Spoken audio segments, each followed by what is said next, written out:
and let us all do we can to build a better future.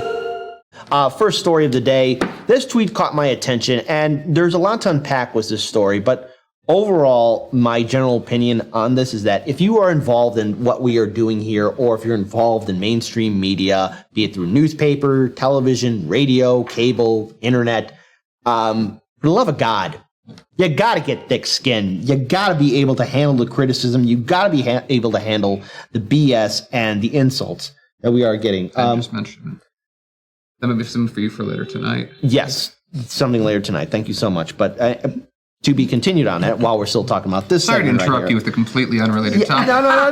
No. Makes perfect sense. But nonetheless, I think I just want to just pull this information up because I, for one, am really upset by this. So here we go. And not towards this tweet that Glenn Greenwald wrote, but more of just really how inept the New York Times is. So this is Glenn Greenwald, and he posted this tweet. My email exchange today was an NBC News producer wanting to know whether a certain front page journalist with the world's most powerful newspapers, New York Times, Washington Post, should be off limits from criticism because of the harsh criticism of the public it provokes. Now, I want to read this first image. Now, obviously, it'll be hard for FaZe to zoom in on it, so I'll be able to read at least the email exchange to it. And this is an email that was sent to Glenn Greenwald. And there's more context behind this, but I want to share it with all of you because I find it interesting that the New York Times would send this to Glenn Greenwald. Like, seriously, New York Times, be better. Hi, Glenn. This is Aaron with NBC News and MSNBC. MSDNC. We're covering a recent study that found a segment on Fox News Tucker Carlson Tonight, and a tweet sent by you resulted in sharp increases of harmful speech directed towards one journalist. Join the fucking club. We get that all the time. Anyways, here's a link to the study and the relevant language in the summary. NYU's Center for Social Media and Politics and International's Women Media Foundation collected data on 3 case studies. Carlson's targeting of Taylor Lorenz above, the journalist Glenn Greenwald's targeting of Lorenz on Twitter, and Carlson's targeting of Virginia Hefman in a separate segment on Fox News. Our analysis used large-scale quantitative data to assess how the public conversations surrounding these journalists change in the aftermath of being targeted by prominent media personalities. The research findings showed sharp increases of harmful speech after the journalists were targeted by Carlson and of course, Greenwald. Reaching out to see if you have any statement in response, our deadline is this at 5 p.m. Eastern Standard Time today, to which Glenn did respond.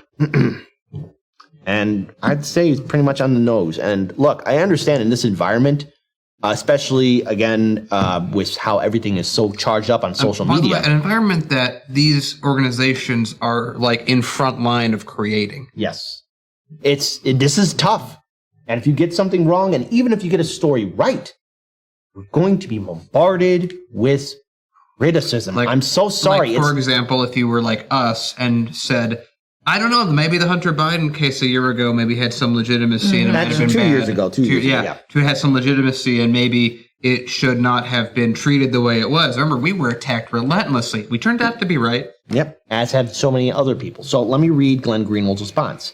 This is Glenn Greenwald's response. Every day, employees of large media corporations such as NBC post insults and attacks which target me and my journalism and me personally, often resulting in vile, bigoted attacks against me based on homophobia, anti-Semitism, and the nature of my interracial marriage and family. But I don't whine about it or try to claim that nobody can criticize me or my work because I understand that those who seek out a large and influential journalistic platform that affects people's lives are fair game for criticism, and that my critics aren't responsible for the bigoted and hateful bile I receive daily, result of the hatred they stimulate. Perhaps influential employees of the largest media outlets, such as Taylor Lorenz, will one day come to a similar realization that being a front page reporter for the largest, most influential news outlets makes you fair game for critique. Men such as yourself who try to impose special shield that rules off limits from criticism of certain journalists, those of us who are LGBT, women, religious minorities, or other members of marginalized groups may think you're doing something noble, but you're not. You're actually imposing and upholding a highly regressive framework from the 1950s that maintains that only Straight white men are strong and important enough to be criticized, whereas women, LGBT, and others are too fragile and weak to have their work criticized. As a member of various marginalized groups, I don't want or accept special immunity shield against being criticized, and no journalists with any dignity or worth should want that either. Look, this is very true. This environment is very tough, and you have to be able to take the hits, be you wrong or right. And let's look at all the people that called out election fraud during 2016, during the primary, and in 2020. They were attacked relentlessly by the Vote Blue No Matter Who crowd. Let's look at the aftermath of the 2016 election. Everyone in the Vote Blue No Matter Who crowd was yelling at third parties and independents and Bernie Sanders supporters, calling them Bernie bros. Think about what happened to Tara Reid and the other women who came forward when they talked about the assault from Biden that they had to deal with. Think about all the heroic women had to come forward to deal with Cuomo, how they were smeared by the Cuomo-sexuals. Think about all the times when Russiagate was being talked about, how that was proven to be false. Think about all the people, especially if we wind back the clock to the war in Iraq, when people were saying, wait, are we sure there's weapons of mass destruction? And what did the media do to those dissenting voices? Turns out those dissenting voices that were calling out the hypocrisy of weapons of mass destruction in Iraq were correct. You got to have thick skin in this game. And if you get something wrong, you got to take it on the face. Even if you get it right, you still got to take it, because guess what? It's the internet. You're not going to make anyone happy. And you know what? For some people, being a jagoff or a troll is their dopamine, because this world we live in is just so damn miserable. So shout out to Glenn Greenwald. I want to play this video here real quick just to get in further context of what happened to this journalist with the New York Post. New York Times, Washington Post. Apologies for that misstep. See, I made a mistake. Oh, well. Okay, everyone punch Kit. Wait, no, I don't do that. No. Yeah, there we go. All right. Well, we just proverbially, right? That's what we're talking about is our words on the internet. Please don't walk up to Kit and then slap him while he's giving out. Oh, I will slap you to hell back. Well, we'll throw down. Fairly suggestive. There we go. Anyways, let's play this video. Incident that precipitated that article about tattletale journalism was about a New York Times reporter, tech reporter, Taylor Lorenz, who was infiltrating this new app called Clubhouse. Okay, fair enough. Like, obviously a Silicon Valley billionaire is somebody who's part of a real power center. You should be investigating him, but she didn't go into Clubhouse to expose, say, antitrust violations or monopolistic behavior or labor abuses. She went in to catch him saying a bad word and got so excited when she heard the word retarded or retard in connection with the GameStop Reddit controversy, which is the word that they use to describe themselves. And she ran onto Twitter and falsely accused someone, Mark Andreessen, the Silicon Valley billionaire who founded Netscape, of having, in her words, said the R-word slur. And it was completely false. He actually wasn't the person who said that. She wrongly identified the person who did.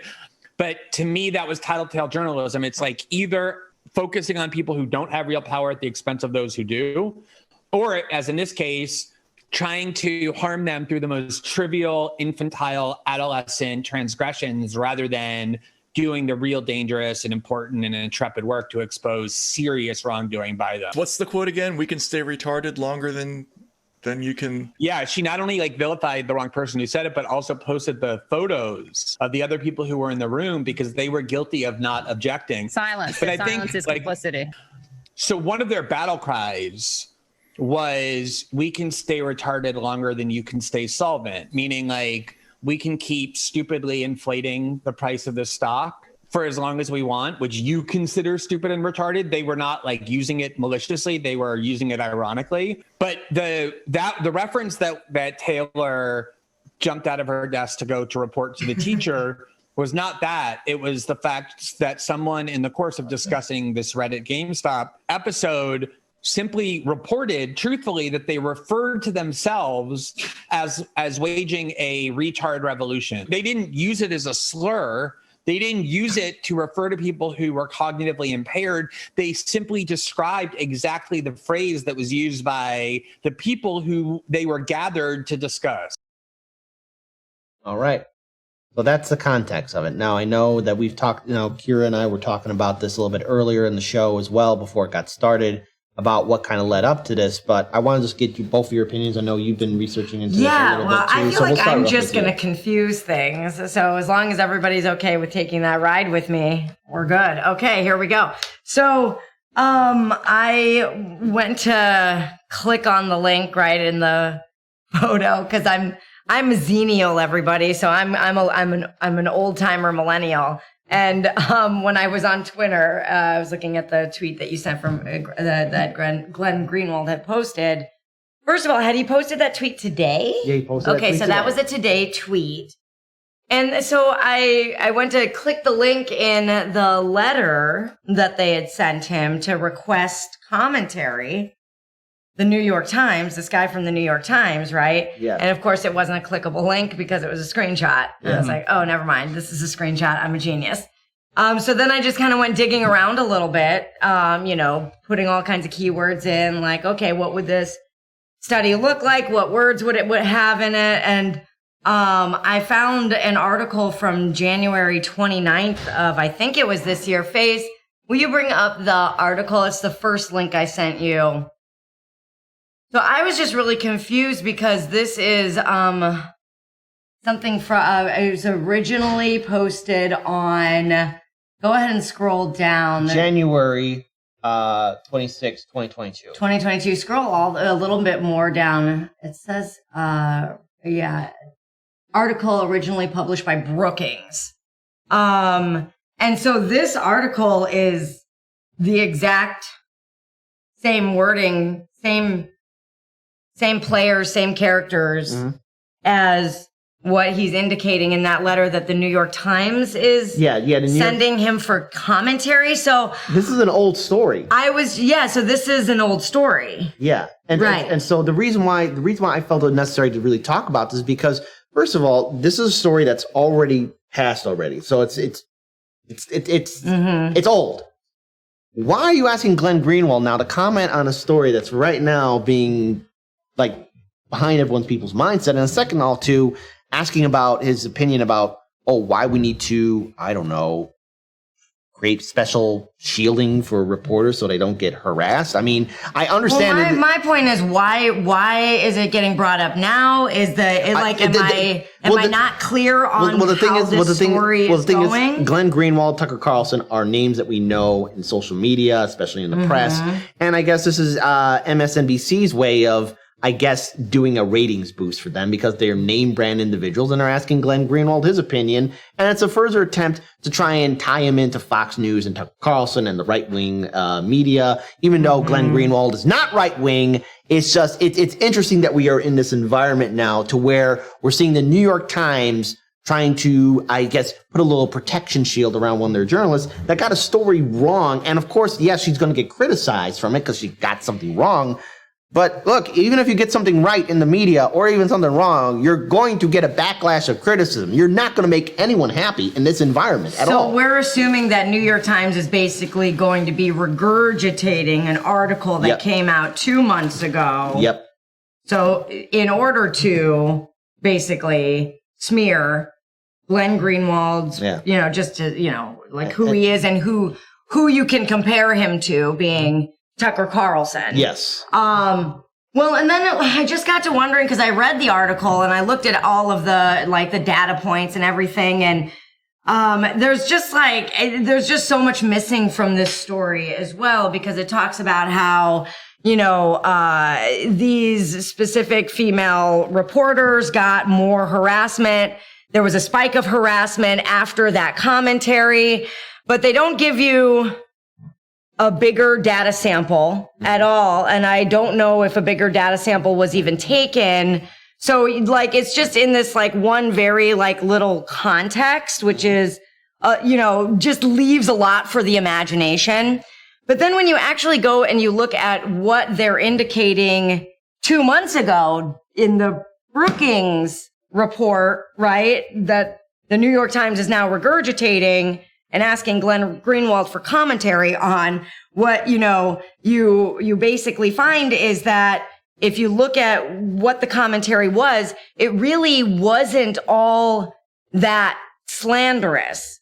If I said, Tucker Carlson is a douchebag, that would, because he is a douchebag, that would fall into that bucket of, bad speak, right? That they were indicating inside of this report.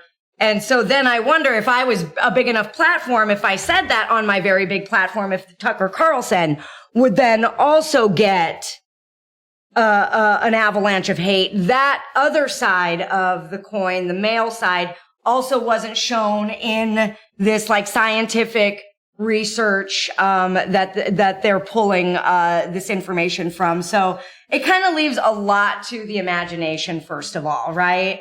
And then secondly, just to your point, Kit, a lot of this is like, how are you going to regulate this kind of a thing, you know, especially if, you know, if Tucker Carlson, you know, is, and I think in some cases he has, and he is, and they're settling, and Fox is paying a lot of money right now because of slanderous things that Tucker Carlson has said, you know, but that's how those things get dealt with, right? In the courts and that sort of thing. And then the commentary that comes with it, you know, I don't even know how you would begin to regulate something like that, and why you would. I think ironically, the difficulty I think that you're having, a person that kind of represents the story for me. It's a story that it's like, you know, when stuff makes sense, like things are realistic, they just make sense. There's an easy fact, there's an easy track, we can easily say it out of our mouths, it comes out, the words work, they come together. The fact to me that it's so hard to try and really like parse these things out says everything that Kit's saying. Yeah. It's an injected version of events that is unnatural, and that's why it's hard to even talk about it in a way that seems coherent, because it's not. It's not coherent. The story was confusing. We're watching the New York Times.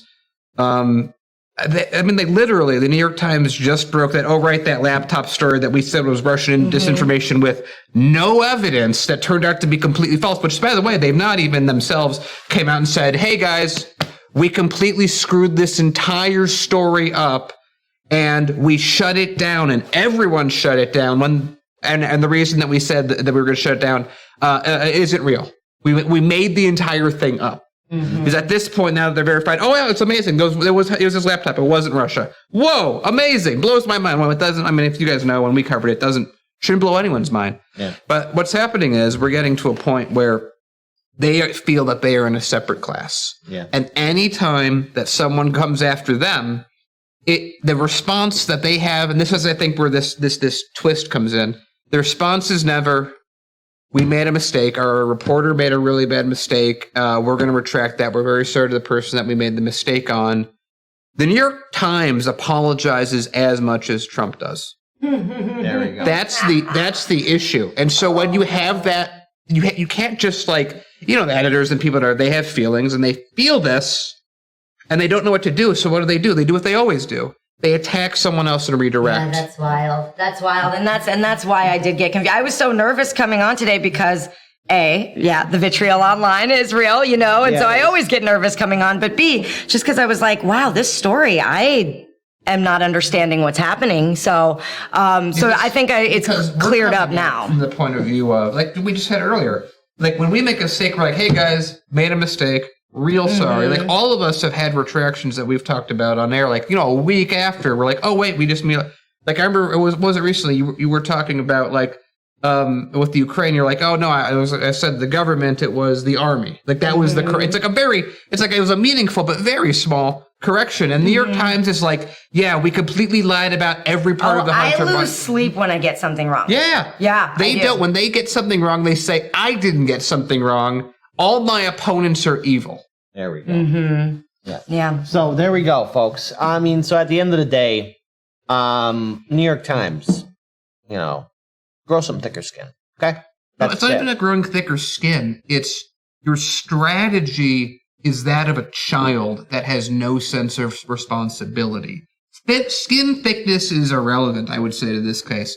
This is the New York Times screwing up 2 stories. They're in the paper of record, the one that never gets it wrong, screwed up 2 stories within a week, or admitted one of them was screwed up from years ago.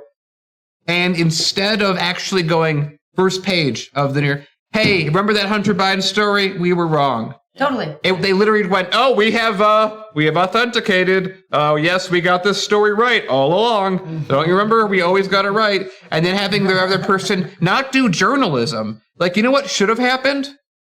She should have apologized or been fired. Yeah. If you care about the integrity of your paper, you say to her, you make an apology publicly or you're not working here. We can't have someone working here that goes through so little research to a premium paper. Instead, they protected her and said people are mean to her online as a consequence of her actions. But because of that, it is someone else's fault.